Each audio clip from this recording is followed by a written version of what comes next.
Welcome to the Sports on Tap NEO High School Football Show. Be sure to join the conversation by liking us on Facebook and following us on Twitter at SOT Podcast. Use the hashtag SOTHSF.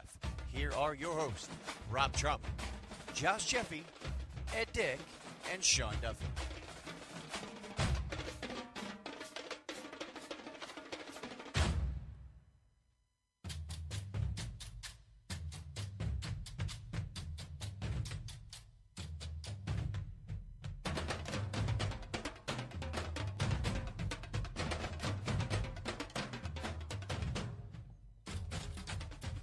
Welcome, everyone, to Sports on Tap. We are through the regional finals. We are live from Studio J here in beautiful Brunswick, Ohio. Indeed. We do have Josh Jeffy, Sean Duffy. Rob Troutman is out on assignment, part-timer. Part-time status, Rob Troutman. Yes, he misses one. He gets all the guff for it. We're docking his pay. Yes, absolutely.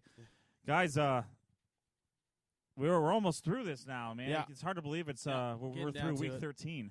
We are certainly getting down to it, and Final Fours in all divisions now. So yes, the cream has risen to the top. As Macho Man would say. Ooh, yeah. Cream always rises to the top. We do have three regional finals to discuss today, covering each of our respective conferences. Although the Suburban League National Division was not represented this late in the playoffs, the Suburban League American Division was, the Greater Cleveland Conference was, and we had an all-Southwestern Conference final in Division II, Region 6 that we'll get to here. That was our game of the week as well between Avon and Olmsted Falls. But first we'll start with the Greater Cleveland Conference representative. They are the Greater Cleveland Conference champion, the Mentor Cardinals. And Ed, and you can add on to that the Division I, Region 1 regional champions. Ooh, boy. In this game as Mentor. They went up against the number one seeded in Division I, Region 1, St. Ignatius Wildcats. This game was played at Bedford High School. And I tell you what, Mentor came away with a 23-21 hard-fought victory. So they ran the private school gauntlet. Yes, they did, and their run to the regional championship. They did beat both St. Edward and St. Ignatius. So you can say that Mentor definitely earned this regional championship. But going into this game a little bit, Mentor did start the scoring on their opening drive. Eli McDougall, 41-yard TD run in that one. He also added a 18-yard touchdown there in the second quarter, which actually tied the game up at 14. St. Ignatius got 2 one-yard runs, and that's how they scored their first 2 touchdowns on the game. Now, after McDougall scored his second touchdown, Jack Welsh came back with a 13-yard TD run, and that was in the third quarter. That actually gave St. Ignatius a 21-14 lead. And this is where it got interesting. In the fourth quarter, Luke Floria caught a 32-yard touchdown reception from Tadas Tatarunas. This made the score 21-20 in favor of the Wildcats currently. In favor of the Wildcats. I apologize for that. Then with less than a minute left, Connor McIntosh hit a 27-yard field goal for Mentor, putting them up 23-21. St. Ignatius, though, did have 30 seconds left on the clock, and they made every bit. They used every second of the time. They needed to get into a field goal range for their kicker, Matthew Trickett, who did earlier this year hit a 59-yard field goal. The final attempt on this one for Ignatius was a 52-yard field goal, and it did miss. They did miss as time expired. So Mentor did go on to a 23-21 victory, advancing to the state semifinals. They will be playing in Mansfield. Ed will talk about that in the bracket here in just a moment. But Mentor was led, we mentioned him earlier, by Eli McDougall. On the game, he finished with 18 carries, 151 yards, and 2 touchdowns. So the GCC well represented. Ed, you guys saw Mentor live and in person. In fact, it was one of the worst defeats in Brunswick history during the regular season, 62-0. And I talked about them all year, that this team has the capability of doing some real good things and beating a lot of good teams, and that is exactly what they've done here so far in the playoffs. Yeah, we did see Mentor up close and personal, and they were firing on all cylinders against the Blue Devils when we went out to Jerome T. Osborne Stadium, and there really wasn't much we could do, and you could chalk it up to us having a bad day and them having a pristine day. Yeah. But we obviously saw what they can do against a very quality opponent. The overall number one seed, they're the number one ranked team in the state with St. Ignatius, and it's not easy going through multiple state powerhouses like St. Ignatius and St. Ed's. The last time they were successfully able to do that, their quarterback started for the Chicago Bears yesterday, Mitchell Trubisky. So credit to Mentor for being able to they ran 18 times for 151 yards for McDougal. Yep. He was a player who wasn't on the radar the last couple of years. He had actually stopped playing football due to the concussions, and he came back out this year for his senior year, and you see the difference that he's been able to make on the ground to supplement that passing of Tadas Tatarunas and his multiple receivers that he's been able that they are able to employ. And then defensively, St. Ignatius is just so good. They can play any style, and Mentor has proven that they can, with the exception of Euclid, they can stop any style. And it took a tremendous team effort for the Cardinals and Coach Trevisano's team to corral and they made it as hard as they possibly could on Matthew Trickett. He definitely has the range for a 52-yarder as well within his arsenal, and it pushed a little bit wide and Mentor goes on, and this is very interesting is what's going to happen here. We actually now have 4 public schools in these Final Four for Division I. Wow. Yeah. 4 public schools. I did not even think about that. I wonder when the last time that actually happened.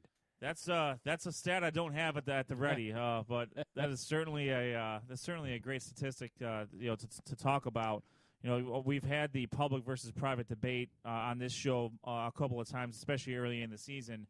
And as we go through some of the other divisions, we'll see what the impact of the competitive balance was. But here, Mentor were able to get the win. They will travel to Mansfield Arlen Field to take on the Olentangy Liberty.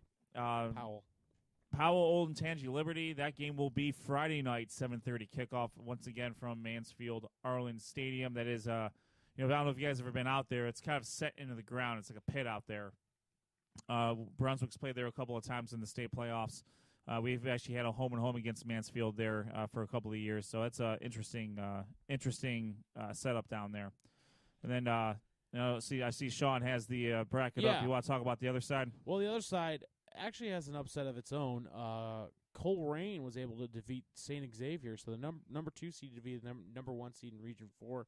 They move on. They will face Pickerington High School Central, who defeated Pickerington High School North on Friday night. So the way you're looking at it is, again, as you mentioned, 4 public schools vying for the state championship at Division I.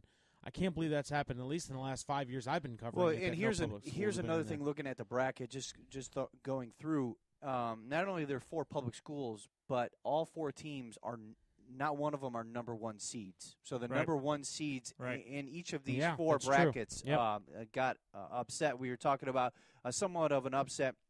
Cincinnati Coleraine beat St. Xavier. Well, Olentangy Liberty, who Mentor's playing, beat 12-0 Whitmer, and they handled them pretty well, 34-7. So this is kind of a crapshoot right now. Yeah. You don't know how it's going to go. You know you're going to get some good football. All 4 of these teams are playing at a very high level right now. But that gives that you mentioned that all 4 teams are public schools. That really, I think that'll have waves going into the future now. I mean, that's going to have your private schools. It's going to pick up whatever they have to do to get back to being on top. But that right there proves to all the other public schools in this division specifically that, build a good program, and you can play with anyone. So that they may have waves going on here for the next few years. Yeah, I mean, you look at a team like Menor, and I don't know, we don't know enough about the other brackets, but for Menor to have to go through a very good Stowe team in the opening round, defeat St. Edward, defeat St. Ignatius, I mean, to get to where they are, you got to believe they're riding high. They got that momentum. I mean, a stout defensive effort against a really good St. Ignatius offense that put up 45 the week before against Euclid. And on top of that, a team that's starting to hit its stride more and more as they get to that's a dangerous team to play. And if, I would love to see a Menor Coleraine matchup in the state championship, because I think that'd be a great, great game between two teams that are consistently in the playoffs, go deep in the playoffs, but I don't know if they've ever met in the Division I championship, but I got to imagine that would be a really great matchup. And again, taking nothing away from Pickerington or Olentangy, I just would really selfishly would like to see a Coleraine, North versus South traditional, matchup there in the state final. But again, Menor's got to get past a very good Olentangy Liberty team who, again, faced off and defeated a Whitmer team and really held them in check. They only scored 7 points in their game. And, couple that with a team like Pickerington High School Central who, again, had to run a tough bracket as well, getting through teams like, obviously, North Pickerington, and having to get through Hilliard Bradley team that was 11-0 when they met, as well as a pretty good Northmont team in 8-2. So, I mean, it's not – again, all these teams have had a tough road. I mean, obviously these are the best in the state, and now it's going to be who wants it more. And again, I think this matchup may favor between Powell, Olentangy, Liberty versus Menor. I think maybe a little bit of a home field advantage, a little bit for Menor because it's a little bit closer. I don't know the geography too well, but Mansfield's pretty much right in the middle. Is it? Yeah, I mean, they'd have I would say it's probably closer to Olentangy than it is to Menor, yeah, for sure. But it's a pretty good in between point between the Cleveland area and the Columbus area. Okay, well then, they did it right in Division I, I guess. The thing too with Menor, I'm trying to draw some parallels here between this team and this run that they're making when they defeated St. Ed's and St. Ignatius in the same playoffs to when Mitchell Trubisky 2012, correct? I believe so. Yep. Now that team had to come from behind. Mm-hmm. They had to score 50 to 60 points, I think, each game to defeat those teams. The main difference here is they've been able to play really, really good defense against those two squads. And I don't think they're going to be nearly as I think when they lost to Toledo Whitmer in 2012, it was an upset, but I also think they were just out of gas. Mm-hmm. You had two emotional victories over those schools, and you had to take you took one of those to overtime. You had to come back from like a 3-touchdown deficit. I don't know if Menor had that much more in the tank to take on a team like Whitmer, who is very, very tough in their own right. But when they get weakened by great competition in their own region, Whitmer was kind of left to pick up the scraps, and they did what they needed to do. They won that game. I don't think Liberty has that luxury this time around. I think Menor's played great defense. They're able to run the ball very effectively. Yeah, more balanced for sure. A lot more balanced.